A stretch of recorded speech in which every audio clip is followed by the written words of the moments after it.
జై శ్రీరామ్. నెక్స్ట్ అందరికీ కూడా నమస్కారాలు. ఫ్యూ డేస్ బ్యాక్ ఒక గవర్నమెంట్ రెసిడెన్షియల్ లోపల ఎస్టీ రెసిడెన్షియల్ లోపల ఒక గర్ల్ స్టూడెంటు ఆ యొక్క అడల్టరేటెడ్ ఫుడ్ తినడం వల్ల తర్వాత హాస్పిటలైజ్ అవ్వడము, చచ్చిపోవడము, తర్వాత ఇంకా కొంతమంది స్టూడెంట్స్ కంప్లీట్ హాస్పిటలైజ్ అవ్వడము, ఈ విషయాన్ని క్వశ్చన్ చేసినందుకు బీఆర్ఎస్ పార్టీకి చెందినటువంటి కేటీఆర్ను సీఎం రేవంత్ రెడ్డి సైకో అని తిట్టడము మీరు మీడియాలో న్యూస్లో చూసి ఉంటారు. అంతకుముందుకు 10 years కేసీఆర్ పార్టీ గవర్నమెంట్ లోపల వాళ్ళు ఇష్టం వచ్చిన అందరినీ బూతులు తిట్టడము, మొత్తం అపోజిషన్ పార్టీస్ లేకుండా చేసేయాలి కంప్లీట్గా. ఇది మా రాజ్యము, ఇది మా కింగ్డమ్ అనేలాగా ఇంకా డిక్టేటర్షిప్ను మనం చూసాం. అంటే మేము డెమోక్రటిక్, మేము పాపం వాల్యూస్ బాగా రెస్పెక్ట్ ఇచ్చే వాళ్ళము, ప్రజాస్వామ్యవాదులము. ఆ స్టూడెంట్స్ ఎగదోసి మీరు మాకు హెల్ప్ చేయండి, గెలిపిస్తే మీకు నిరుద్యోగులందరికీ గవర్నమెంట్ ఉద్యోగాలు వచ్చేస్తాయి, లక్షలలో జాబులు వచ్చేస్తాయి, ఆడవాళ్లకు 2500 రూపాయలు ఫ్రీ బీస్ అనమాట, ఫ్రీ డబ్బులు ఇచ్చేస్తాము ప్రతి నెల. అట్నే పెన్షనర్స్కి డైరెక్ట్గా 4000 ఇప్పటి దానికి పెంచుతాము, 4000 ఇచ్చేస్తాము అంటూ ఇట్లా రుణమాఫీ అని రైతులకు అన్ని ప్రామిసెస్ చేసి 6 గ్యారెంటీలు అని చెప్పి నమ్మించి అందరినీ నమ్మారు. ఆశతో ఓట్లు వేయడము, కాంగ్రెస్ గవర్నమెంట్ గెలిపించడము, రేవంత్ రెడ్డి సీఎం అవ్వడము, ఇవన్నీ జరిగినాయి. తర్వాత now almost 1 year is over now. ఇప్పుడు అంతకన్నా ఎక్కువ ఫ్యాసిస్ట్ గవర్నమెంట్ లాగా అనిపిస్తుంది. ఇప్పుడు ఇది ప్రీవియస్ బీఆర్ఎస్ రెజిమ్ కంటే కూడా ఇంకా ఎక్కువ డిక్టేటర్షిప్, ఇంకా ఎక్కువ క్రియల్గా ఈ గవర్నమెంట్ నడుస్తుంది అనిపిస్తుంది. హ్యూమన్ రైట్స్ అసలు వాల్యూ లేదు, క్రైమ్స్ బాగా పెరిగినాయి, అట్రాసిటీస్ పెరిగినాయి, టెంపుల్ డిమాలిషన్స్ జరిగినాయి. ఒక్కడి మీద ప్రాసిక్యూషన్ చేయలేదు, అరెస్ట్ చేసి వాడిని జైల్లో పెట్టి లీగల్గా కోర్టులో సబ్మిట్ చేసింది లేదు. అంతకుముందుకు మేము మొత్తం మిషన్ కాకతీయ, భగీరథ, ఇంకా ప్రాజెక్ట్స్ అన్నింటిలో పడ్డ కూడా మొత్తం ఆ యొక్క ఓవర్ ఎస్టిమేషన్ చేసి దాన్ని యాక్చువల్గా ఎంతో తక్కువ ఖర్చులు అవ్వాల్సిందని 1,50,000 లోపల కోట్ల లోపల ఇవ్వాల్సింది 1,50,000 కోట్ల దాని ఎస్టిమేషన్ కాస్ట్ పెంచి బాగా లక్షల కోట్ల డబ్బులు తినేసిండు కేసీఆర్ అండ్ ఫ్యామిలీ అని కేటీఆర్ కాంగ్రెస్ పార్టీ ఎలిగేషన్ చేసింది. మేము పవర్లోకి వచ్చేది ఉంటే వాళ్ళందరినీ కూడా మొత్తం ఆ కేసులని బయటికి లాగి స్కామ్స్ అన్ని ప్రూవ్ చేసి కోర్టులో ప్రూవ్ చేసి వాళ్ళని జైలు పంపించి ఆ యొక్క తిన్న డబ్బులని కాన్ఫిస్కేట్ చేసి ప్రజలకు మేము వెల్ఫేర్ కోసం ఖర్చు పెడతామని ఎన్నో ప్రామిసెస్ చేసిండ్రు. 1 year ఈజ్ ఓవర్. ఇంతవరకు కేసీఆర్ అండ్ ఫ్యామిలీ మీద ఒక్క లీగల్ యాక్షన్, ఒక కేసులు కూడా ముందుకు తీసుకోలేదు లేదు, అరెస్ట్ చేసింది లేదు, దాని కేసు ఒక్క స్టెప్ కూడా ముందు పడేది లేదు. కాంగ్రెస్ గవర్నమెంట్ ఏం చేసిందంటే ఏం లేదు, బూతులు తిడతాడు. కేసీఆర్ కంటే మించి ఈయన రేవంత్ రెడ్డి బూతులు తిడతాడు. కవితారావు ఆమె జైలు పోయిందంటే ఆమె అక్కడ ఢిల్లీ లిక్కర్ కేసులో పోయింది. ఆమె ఇక్కడ కాదు, ఈ స్టేట్ గవర్నమెంట్ చేసింది కాదు, అది ఢిల్లీ కేసులో పాటు ఈమె ఇన్వాల్వ్మెంట్ ఉందని చెప్పి అక్కడ వాళ్ళు అరెస్ట్ అయినాక వాళ్ళతో పాటు ఈమె పోయింది.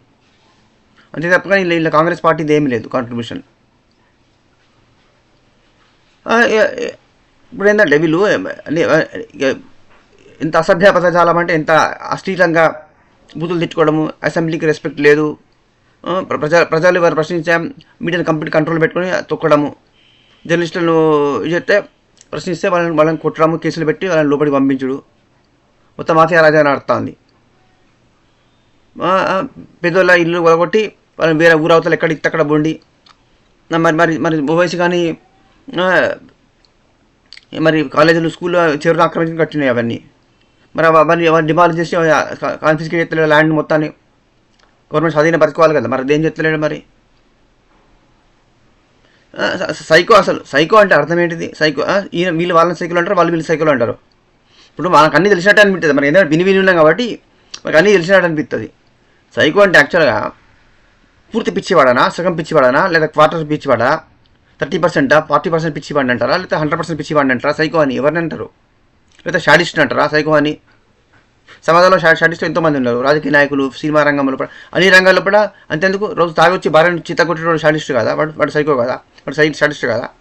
షాడిస్టులు అన్ని వాక్స్ ఆఫ్ లైఫ్లో ఉంటారు. సొసైటీలో అన్ని లక్షల వల్ల కోట్లలో ఉండొచ్చు. లక్షలలో కనీసం లక్షలలో అయితే గ్యారంటీ ఉంటారు ప్రతి ఊర్లో.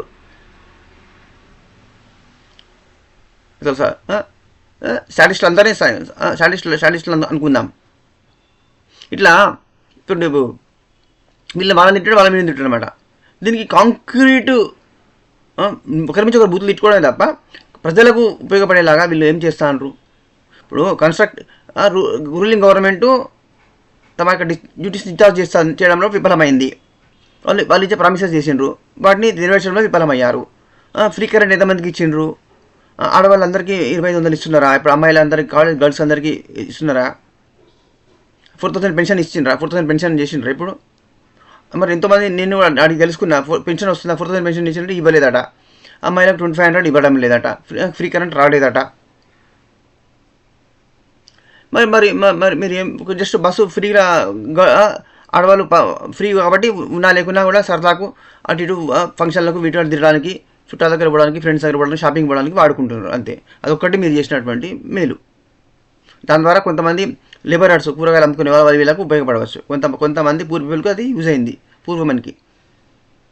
అది మీరు ఆర్థిక వికాసం అనేది, ఎకనామిక్ పాలసీ ఏంటిది మీది? కాంగ్రెస్ పార్టీది డబ్బులు సంపాదించి ఖర్చు పెట్టాలా, లేదా అప్పులు చేసుకుంటూ పోతారా? అప్పులు చేసుకుంటూ పోతే చివరికి ఎంతకాలం అప్పులు చేస్తారు? అప్పులు ఎవరు ఎట్లా తెరపాలి? ఎట్లా అది ఎవరు కట్టాలి? వడ్డీలు ఎవరు కట్టాలి? ఇప్పుడు 10 ఏళ్ళు కేసీఆర్ కూడా అప్పులు చేసిండు, పోయిండు. ఇప్పుడు నువ్వు వచ్చినావు, నువ్వు అప్పులు చేసి పోతావు. మరి తర్వాత వాడు నెక్స్ట్ ఇంకోటి వస్తాడు. మరి దీనికి ఎండింగ్ ఎప్పుడు? దీనికి అప్పుల కూడుకుపోయి ప్రపంచంలో నీ దేశాలు దివాళ తీయలేదు. Algeria, Somalia, Ethiopia, Uganda, Afghanistan, ఆ దేశాల స్థాయికి తీసుకొస్తారా దీన్ని, ఈ దేశాన్ని? పాకిస్తాన్ లేక, బంగ్లాదేశ్ లేక ఆ స్థాయికి దీన్ని ఈయన దిగదాల్చుకున్నారా మీరు? అదాని తిడతారు. ఎందుకంటే ఆదానాన్ని పేరు ఎందుకు తిడతారు అనేది జనానికి అర్థం కాలే. I will explain. నరేంద్ర మోడీకి ఫ్యామిలీ లేదు, భార్య పిల్లలు లేరు. కాబట్టి తిని భార్య పిల్లలకు కోట్ల కూడబెడతాడు వాళ్ళ పిల్లల కోసము. ఫ్యామిలీ రూల్ అయిన తర్వాత ఈయన కొడుకు, ఈయన బిడ్డ, ఈయన పిల్లాన్ని అధికారంలో తీసుకొస్తాడు.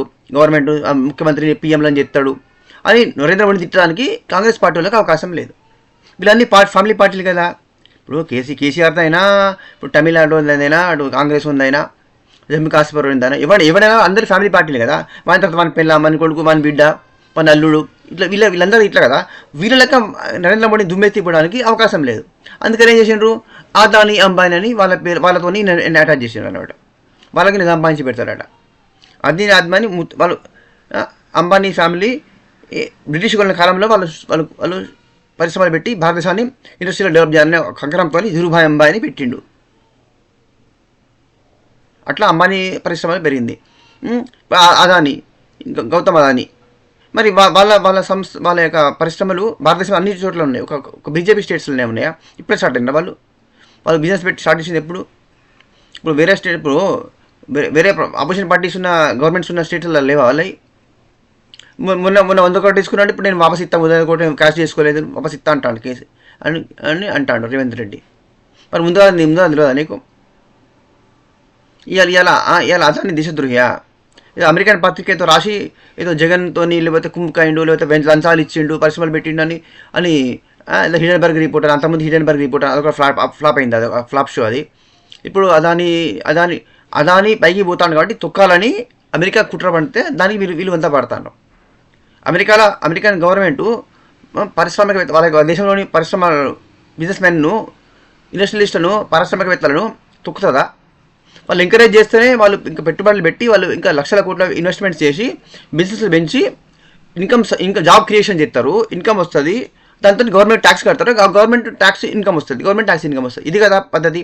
ఇప్పుడు మరి మీరు కూడా అంటున్నారు కదరా, FDI, foreign direct investment, FDI కావాలని. ఫారెన్ ఇన్వెస్ట్మెంట్ కావాలా, ఇండియా లోపల ఉన్నటువంటి బిజినెస్ మ్యాన్ ఇన్వెస్ట్మెంట్ చేయాలని మీరు వాళ్ళ ఎంబడి వాళ్ళని టార్చర్ పెట్టేది ఉంటే ఎవరు ఇన్వెస్ట్మెంట్ చేస్తారు? మన భారతదేశంలో ఉన్న బిజినెస్ మ్యానే తమ లక్షల కూడా డబ్బులు తీసుకుపోయి ఫారిన్ కంట్రీస్లో పెట్టుకుంటాను వాళ్ళు. ఇప్పుడు ఎన్ని కంపెనీలు మన అమెరికాలో, యూరోప్ లోపల, గల్ఫ్ లోపల ఎన్ని కంపెనీలు లేవు మన వాళ్ళ ఇన్వెస్ట్మెంట్స్? మీరు అంతకంటే రాజకీయంగా చూసుకున్న పైసలు వ్యాపార పైసలన్నీ కూడా ఫారెన్లో పెట్టుకోకుండా మీరు ఇండియాలో పెడతారా? అంత బ్లాక్ మనీ కాబట్టి మీ పాలసీ. ఇప్పుడు అదానిని టార్గెట్ చేయాల్సుకుంటే మీరు ఇన్వెస్ట్మెంట్స్ కావాలన్నా వద్దా ఈ దేశానికి? ఇప్పుడు మీరున్న రాష్ట్రం లోపల ఇక్కడ తెలంగాణలో మీ గవర్నమెంట్, కాంగ్రెస్ గవర్నమెంట్ ఉన్నది. ఇక్కడ do you require you want investment or not? కాబట్టి మీ ఎకనామిక్ పాలసీ ఏంటిది? ఏమాత్రం క్లారిటీ లేదనమాట. అంటే కంప్లీట్ హిపోక్రటిక్గా మాట్లాడతారు. ఇప్పుడు ఇది మాట్లాడితే దాని వ్యతిరేకంగా ఇంకో క్షణంలో కూడా ఇంకో రకం దానికి ఆపోజిట్గా మాట్లాడతారు. అంటే మీకు ఏది స్టాండ్ క్లియర్ లేదనమాట, దేనిలో క్లారిటీ లేదు. Rahul fake Gandhi is a damn fool. తనకి అసలు ఏమాత్రం అవగాహన లేనటువంటి వాడు, ఏం నాలెడ్జ్ లేదు, ఏం చదవలే, ఒక్క సబ్జెక్టులో కరెక్ట్ మాట్లాడలేడు. పుస్తకం పేపర్ ఇస్తే స్క్రిప్ట్ చదువుతాడు అంతే. సుబద్ధంగా ఉపన్యాసం కూడా ఇవ్వలేడు, స్పీచ్ కూడా ఇవ్వలేడు. ఆయన పట్టుకొని ఆయన అదాన్ని తిడతాడు అని చెప్పి ఈయన రేవంత్ రెడ్డి అదాన్ని తిడతాడు. మరి మొన్న హైదరాబాద్కి వచ్చినప్పుడు ఆయనతో ఎందుకు కలిసినావు? ఆయన డబ్బులు ఎందుకు తీసుకున్నావు? ఆయన ఇన్వెస్ట్మెంట్ చేయమని ఎందుకు అడిగినావు? అప్పుడు తెలియదా? సైకాలజీ ప్రకారంగా సైకో అంటే స్ట్రాంగ్ ఎమోషన్స్, తీవ్రమైన దుఃఖం కానీ, తీవ్రమైన కోపం కానీ, తీవ్రమైన కోరికలు, దురాశలు, ఆశలు, మోహాలు, పిచ్చి, లవ్ జిహాద్, లేకపోతే నువ్వు నాకు కావాలి, లేకపోతే చచ్చిపోతా, నేను చంపేస్తా, ఆశీర్పోతా, లేదా నేను ఆత్మహత్య చేసుకుంటారు చూడు. పిచ్చి స్ట్రాంగ్ ఎమోషన్స్ అన్నమాట, తీవ్రమైనటువంటి భావావేశాలను ఉంటే అటువంటి వాడిని హ్యాండిల్ చేయలేడు. కాబట్టి వాడి మైండ్లో వచ్చేటువంటి తీవ్రమైనటువంటి భావ ఆవేశాలను ఎవరైతే హ్యాండిల్ చేయడో వాడు సైకో. ఇది అకార్డింగ్ టు సైకాలజీ. ఇట్లా అంటే ఎవరైతే హ్యాండిల్ చేయలేదో వాడు షాడిస్ట్ లాగా బిహేవ్ చేస్తాడు. వాళ్ళు అంటే షాడిస్ట్గా బిహేవ్ చేసిన అందరినీ కూడా మనం సైకోలు అనవచ్చు. అది correct meaning.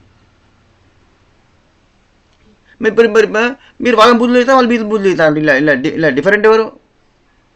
In what you are different from the previous government? మీరు వాళ్ళ తిట్టడం లోపల ప్రజలకు జరిగే న్యాయం ఉన్నదా? ఇప్పుడు మీరు యాక్చువల్గా నువ్వు ఏబుల్ సీఎం అయితే, ఎఫిషియెంట్ సీఎం అయ్యేది ఉంటే, నీ పబ్లిక్ ఇంట్రెస్ట్ లోపల నీ గవర్నమెంట్ కనుక రూల్ చేస్తున్నట్టు అలాగ ఉండేదంటే, పబ్లిక్ ఇంట్రెస్ట్ కనుక నీకు ఫస్ట్ ప్రియారిటీ అయ్యేది ఉంటే, you would have taken the scams to the logical conclusion.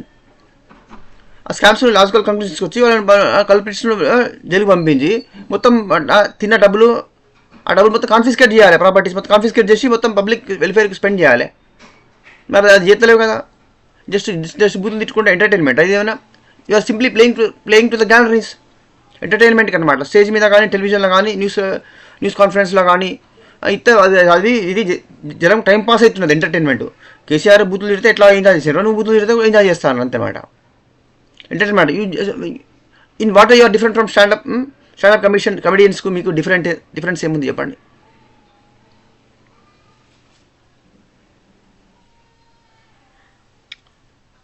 మరి ఇప్పుడు అన్ని రకాల ఫెయిల్ అయిందని అపోజిషన్ పార్టీ బీఆర్ఎస్ అంటుంది. కేటీఆర్ ఈ కాంగ్రెస్ గవర్నమెంట్ 1 year వచ్చి 1 year అయింది, ఇంట్లో in all spectrums they have completely failed అని కేటీఆర్ అంటాడు. కాంక్రీట్గా కన్స్ట్రక్టివ్ ఆపోజిషన్గా మీరు రోల్ ప్లే చేయండి. వాళ్ళ నుంచి ఎట్లాగో సపరేషన్ చేస్తారు. మీరైతే అటాక్ చేసినరో, క్రష్ చేసినరో, వాళ్ళు కూడా డెమోక్రటిక్ రైట్స్ నామ్స్ అనేది క్రష్ చేస్తారు. ఇప్పుడు మీకు ఎట్లా ఎథిక్స్ లేవు, వాళ్ళకు కూడా ఎథిక్స్ లేని కదా. ఎవరిదైనా బ్యార్బేరియన్ రూలే. అయితే ఏంటంటే ఇప్పుడు because you are in the opposition now, ఇప్పుడైనా రెస్పాన్సిబిలిటీ ఫీల్ అయ్యి ప్రజల వాయిస్గా మారి ప్రతి ఈచ్ అండ్ ఎవ్రీ ప్రాబ్లమ్ను కూడా హైలైట్ చేసి పబ్లిక్లో అవేర్నెస్ తీసుకొచ్చి దీన్ని మొత్తం try to name and shame the ruling dispensation. వీళ్ళకి తప్పులన్నీ పాయింట్అవుట్ చేసి ప్రజలకు ఏమైనా మేలు చేస్తారా, మీరు పద్ధతులు మార్చుకుంటారా లేదా? Otherwise expose this government from tooth nail మొత్తం అవుట్ రైట్గా మొత్తం వాళ్ళని మొత్తం కింది వరకు మొత్తం ఎక్స్పోజ్ చేయాలి, వాస్తవాలను బయట చెప్పాలి. ప్రజలకు పబ్లిక్ అవేర్నెస్ కలిగించాలి, పబ్లిక్ తెలియజేయాలి. Public in what way they got deceived అనేది ప్రజలకు అర్థమయ్యేటట్టు చేయండి. కన్స్ట్రక్టివ్ ఆపోజిషన్గా పనిచేయాలి. పనిచేస్తే ఏమన్నా మారుతుందేమో చూడాలి.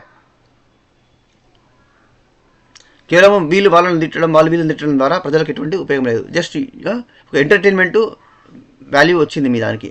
ఒక కామెడీ షో లాగా అయిపోయింది అనమాట. పొలిటికల్ డిస్కోర్సు, పొలిటికల్ ప్రెస్ కాన్ఫరెన్స్లు, పొలిటీషియన్స్ యొక్క ఇంటర్వ్యూస్ అన్నీ కూడా ఎంటర్టైన్మెంట్ వాల్యూకి తప్ప సీరియస్గా ఎవరు తీసుకుంటారు అనమాట. You are not at all a serious politician అని జనం అనుకుంటున్నారు. ఆ స్థాయికి దిగజార్చింది అనమాట this so called great democracy. Really pity ఏంటంటే ప్రజలు దురదృష్టవంతులు ఇటువంటి వాళ్ళని ఎన్నుకున్నందుకు. ఇప్పటికైనా ప్రజలకు చైతన్యం రావాలి. Please and share and subscribe. జై శ్రీరామ్, జై శ్రీకృష్ణ, వందే మాతరం.